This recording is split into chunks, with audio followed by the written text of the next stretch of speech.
Terima kasih pimpinan yang terhormat, kawan-kawan anggota semua, Bapak Kementerian Dalam Negeri yang diwakili Bapak Wakil Menteri Dalam Negeri, para pejabat gubernur dan terutama Gubernur Provinsi Daerah Istimewa Yogyakarta, para pejabat yang hadir di tempat ini.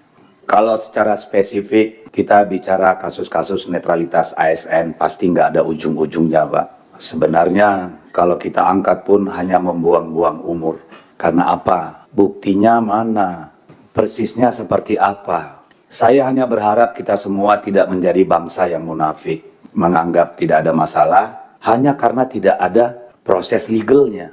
Padahal kita semua tahu apa yang terjadi di sekeliling kita. Saya minggu lalu mendengar pidato Presiden Prabowo, hati saya tergetar, Pak. Ketika beliau mengatakan tidak ada titip-titip dalam pilkada. Silakan semua yang junior-junior, saya terharu, Pak. Karena sebelumnya banyak sekali peristiwa-peristiwa yang membuat kita meragukan di beberapa tempat provinsi yang intervensi berbagai instrumen kekuatan negara itu sangat nyata, telanjang, dan masif. Tapi kebahagiaan saya dengan pidato Presiden itu luntur hanya dalam waktu 3 hari. Ketika kemudian Presiden Republik Indonesia yang sangat kita hormati, Pak Prabowo Subianto, ternyata kemudian menjadi endorser, promotor untuk satu pasangan calon gubernur di Jawa Tengah. Istana mengatakan tidak ada larangan presiden kampanye. Oh iya, betul. Tapi undang-undang kita mensyaratkan kalau mau kampanye harus cuti. Jadi juru bicara istana ini nggak ngerti undang-undang. Definisi kampanye dalam undang-undang kita juga jelas. Ketika mempromosikan dan seterusnya dan seterusnya. Ketika seorang Presiden Republik Indonesia turun kelasnya menjadi campaigner jurkam untuk satu calon, saya kira kita ketika kehilangan harapan bahwa pemilu ini memang akan berlangsung dengan jurdil. Kenapa? Betul, Pak Prabowo Subianto seorang ketua umum Partai Gerindra berhak mengendorse calonnya. Tetapi kalau itu dilakukan sebelum masa kampanye, sangat boleh sebagai ketua umum. Tetapi ketika menjadi presiden, ya itu tadi, ada tahapan regulasi yang harus diikuti. Interupsi, pimpinan. Bentar dulu, pimpinan. Saya belum diinterupsi, saya baru ngomong terus diinterupsi. Kan boleh interupsi, Pak Dedi. Iya, saya selesaikan dulu Tidak lah. ada yang salah, Saya kan, baru interupsi. pembukaan nih. Biar diselesaikan dulu. Iya, nanti kan Anda bisa bantah. Iya. Jadi problemnya adalah bahwa selain ketua umum partai, presiden kita itu memegang 3 jabatan yang sangat penting. Kepala negara, kepala pemerintahan, dan panglima tertinggi angkatan bersenjata. Saya takutnya, walaupun mungkin Pak Presiden tidak berniat, bahkan tidak terpikirkan, agar itu menjadi acuan untuk seluruh instrumen kekuasaan di bawahnya, bisa ditangkap secara berbeda. Bisa multi-interpretasi, Pak. Jadi saya kira hal ini harus diluruskan. Bapak Presiden berutang penjelasan pada kita bahwa itu tidak berarti instrumen kekuasaan negara, pemerintahan, angkatan bersenjata yang ada di bawah komando beliau boleh cawe-cawe dalam pilkada. Kami menghargai hak beliau sebagai ketua umum partai. Bang Dedi, silakan, Pak. Bang Dedi, difokuskan ke sini juga. Iya, ya. ini kita nggak mungkin bicara, Pak, yang di bawah Ya. kalau atasnya nggak benar, Pak. Nah, Ya. Yang benarnya di mana, Pak Dedi?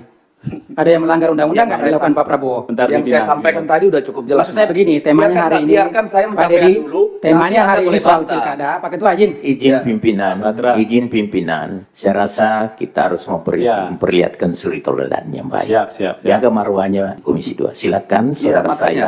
Terima Cuma kasih. saya meminta kita fokus kepada substansi masalah. Terima kasih pimpinan. Setiap masalah punya konteks Bang Dedi, dan saya- teks. Iya, saya akan segera pimpinan. Oke, makasih. Ya, ini penting kenapa? Kan ini kan terkait dengan seluruh nanti pelaksanaan. Kan itu, saya tidak sedang mengatakan itu salah atau benar, nanti kita sama-sama menilainya. Nah, kalau saya melihat misalnya, kalau di Jogja saya nggak terlalu ada menerima laporan. Di DKI juga tidak terlalu. Ya, tapi kalau di Banten, Pak, kalau Bapak Google, Pak, gitu Bapak Google, Pak, capek Bapak scrolling ke bawah, Pak. Soal bagaimana ASN cawe-cawe sampai kepala desa di Provinsi Banten. Tapi lagi-lagi saya ingin mengatakan, saya nggak mau fokus pada kasus-kasusnya. Ini komitmen bapak-bapak. PJ-PJ ini kan harusnya adalah primus inter pares di pusat. Orang-orang terbaik di pusat yang ditugaskan oleh negara untuk sementara memimpin daerah agar menjadi lebih baik. Ini yang kita harapkan terjadi, Pak, di Banten, Pak. Kalau kita sebutkan satu persatu kasus itu, Pak, sampai nanti malam juga nggak selesai, Pak.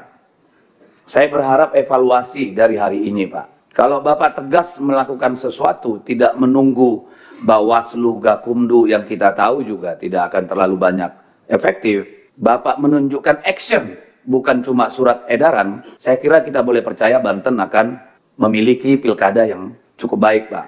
Nah, saya tunggu actionnya, Pak. Nah, Pak Wamen Dagri, Pak, Des Pilkada juga seharusnya memberikan laporan kepada masyarakat kalau menurut saya, tidak hanya untuk internal, supaya rakyat percaya bahwa Kementerian Dalam Negeri secara serius tidak hanya monitor, tetapi melakukan aksi, Pak, melakukan tindakan. Kami belum pernah mendengar dari Des Pilkada Kemendagri turun melakukan investigasi terhadap isu-isu pelanggaran atau ketidaknetralan yang namanya ASN, Pak. Kami mohon itu disampaikan kepada publik karena tanggung jawab kami. Percayalah, Pak, kalau kita membiarkan pelanggaran hukum oleh mereka-mereka yang harusnya menjaga melaksanakan hukum, maka nanti hasil akhirnya adalah chaos dan anarki, Pak. Kita tentu sama-sama tidak mau itu, Pak. Dalam pertandingan bola di kampung aja, Pak, kalau wasitnya tidak benar, Pak, itu bisa tawuran, Pak. Bayangkan dalam pilkada, tidak hanya calonnya, tidak hanya keluarga calonnya, sahabatnya, partai politiknya, itu mengerahkan waktu, uang, tenaga, pikiran, yang meninggal pun banyak kena kelelahan, Pak. Kalau pemilunya berlangsung luber dan jurdil, Pak, saya kira semua pihak bisa menerima, tidak akan ada masalah. Tapi kalau sangat telanjang, Pak, ketidakadilan dalam proses itu, saya takut nanti banyak ledakan di mana-mana, Pak, karena ketidakpuasan, Pak. Ini sangat penting, Pak. Belum lagi kalau sederhana cuma PSU, Pak, kita masih tidak terlalu masalah, hanya mengorbankan anggaran negara. Tapi kalau ketidakpuasan ini meletup menjadi sebuah kerusuhan sosial yang kita tidak mau, Pak, ini kan sangat berbahaya, Pak. Semua yang bertanding pasti siap menang, siap kalah. Tapi saya kira tidak ada yang bisa menerima kalau orang dicurangi secara luar biasa, Pak. Begitu pimpinan. Saya mohon maaf jika saya harus menyampaikan kata hati dan apa yang dipesankan oleh konstituen saya. Terima kasih. Terima kasih, Bang Deddy. Pada kesempatan kali ini izinkan kami juga menyampaikan nomor. Jadi bagi warga, para pemilih yang merasa di lapangan melihat ada hal-hal yang terindikasi melanggar prinsip netralitas, ya silahkan laporkan saja ke jalur hotline di Kemendagri. Boleh ditampilkan izin pimpinan. Nah, nomor ini bisa ditelepon dan bisa di WA, dan tentu tanpa menunggu tindak lanjut dari Bawaslu yang mungkin agak panjang. Ya, setiap masukan, setiap laporan insya Allah akan kami dalami. Itu yang pertama. Yang kedua, kami dan ditindak kalau memang ternyata benar gitu ya. Tentu begitu. Tapi kan kami juga harus menyesuaikan dengan aturan kepemiluan. Ada pembuktian, ada proses hukum dari Bawaslu dan lain-lain. Yang kedua terkait dengan para pejabat kepala daerah, ada dua mekanisme yang menjadi landasan pemberhentian. Yang pertama adalah akhir masa jabatan. Yang kedua adalah evaluasi yang dilakukan oleh Inspektorat Kemendagri. Artinya ketika memang tidak ada persoalan, maka akan dilanjutkan, begitu ya. Tetapi ketika ada aduan terkait dengan kinerja, laporan warga dan lain-lain, maka pejabat yang bersangkutan akan dilakukan pergantian. Kemendagri sudah melakukan pergantian terkait dengan evaluasi ini. Jadi bukan hanya akhir masa jabatan, begitu ya. Nah, ini memang muncul kemudian perdebatan apakah tepat melakukan pergantian di tengah tahapan pilkada. Nah, memang pilihannya kemudian mana yang lebih mudarat, begitu kira-kira ya, melanjutkan pejabat yang dianggap tidak memiliki kinerja ya, dengan risiko mengganggu tahapan pemilu atau tidak gitu. Tapi tentu semua kita lakukan pertimbangan-pertimbangan. Betul tadi yang disampaikan ada 14 pejabat yang dalam waktu dekat ini direncanakan untuk dilakukan pergantian. Sebagian besar itu karena akhir masa jabatan dan beberapa 4 itu karena evaluasi. Jadi kalau evaluasi itu pasti terkait kinerja. Nah, itu terkait dengan pro dan kontra berlanjut atau tidaknya pejabat kepala daerah begitu. Kemudian tadi ada pertanyaan juga dari fraksi Gerindra mengenai bantuan yang belum terrealisasi hibah begitu ya. Ya, NPHD. Seluruhnya sudah terrealisasi, tetapi ada 4 Pemda yang belum menyalurkan 100%. Ada Kabupaten Bone, Buru, Kirem, dan Manokwari. Artinya yang ada di sini sudah selesai semua dan sudah ada mekanismenya untuk menyelesaikan ini. Ini dapat dipenuhi melalui realokasi optimalisasi anggaran yang tersedia di DIPA, KPU, dan Bawaslu TA 2024 dan kemudian dicatat sebagai kewajiban pemerintah daerah yang akan dihitung melalui pemotongan penyaluran DAU. yang ditentukan penggunanya TA 2025. Jadi insya Allah sudah ada mekanismenya ini terkait dengan yang belum 100% disalurkan gitu. Kemudian saya menangkap juga semangat yang disampaikan oleh Bang Deddy tadi dan beberapa anggota Dewan yang terhormat, bahwa memang sebaiknya kita juga lebih proaktif dalam menindaklanjuti laporan, tidak hanya menunggu Bawaslu. Nah, karena itu ini akan kita lakukan pembahasan lagi di pimpinan Kemendagri agar juga setiap proses yang ada, setiap audien yang ada, warga melihat tindak lanjutnya melalui Des Pilkada tadi gitu.